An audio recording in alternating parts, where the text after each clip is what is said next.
İngilis rəssamı David Hockney həyatının böyük hissəsini Amerika Birləşmiş Ştatlarının Kaliforniya ştatında yaşamışdı. Rəssam pop art tərzində çalışırdı. Həmçinin kolaj və montajdan istifadə edərək əsərlərini kətana köçürürdü. Məşhurluğu ona hovuz təsvirləri gətirdi. Evdə 2 nəfərlik insanların təsviri də ona uğur qazandırdı. Onun əsərləri həm də çox böyük miqyasda olurdu. Bəzən bir əsərdə 12, 24, 32, hətta 60 tablo var idi.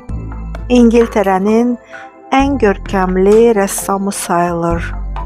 Onun sərgisinə 20.000 bilet satılırdı. David deyirdi ki, rəssamlıq üçün 2 şey lazımdır: əl, göz və ürək. David 1937-ci ildə İngiltərədə çox uşaqlı bir ailədə anadan olmuşdu. Valideynləri qatı dindar idilər. Məktəbdə David pis oxuyurdu, lakin rəsmə həvəs göstərirdi. Ona görə atası onu rəsm kursuna, daha sonra isə rəssamlıq kollecina qoydu. Rəssamlığa başlayan David uğur qazandı.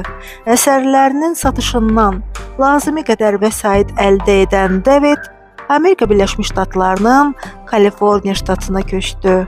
Burada hovuzları, tropik bitkiləri və evlərin dekorasiyalarını çəkirdi. Rəssam bir yerin fotosunu çəkir, sonra onu qayçı ilə doğrayır və kolaj tərzində rəsmlər çəkirdi.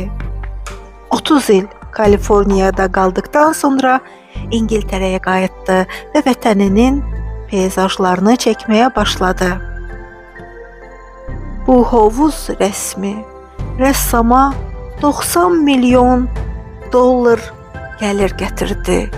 Ən məşhur əsəri su sıçramasıdır. Rəssam deyirdi ki, 2 saniyəlik su sıçramasını təsvir etmək üçün 2 həftə çalışmışam. Ən böyük əsəri eni 6 metr, uzunluğu 12 metr olan əsərdir. Onun əsərləri məşhur muzeylərdə saxlanılır. Hal-hazırda sağdır.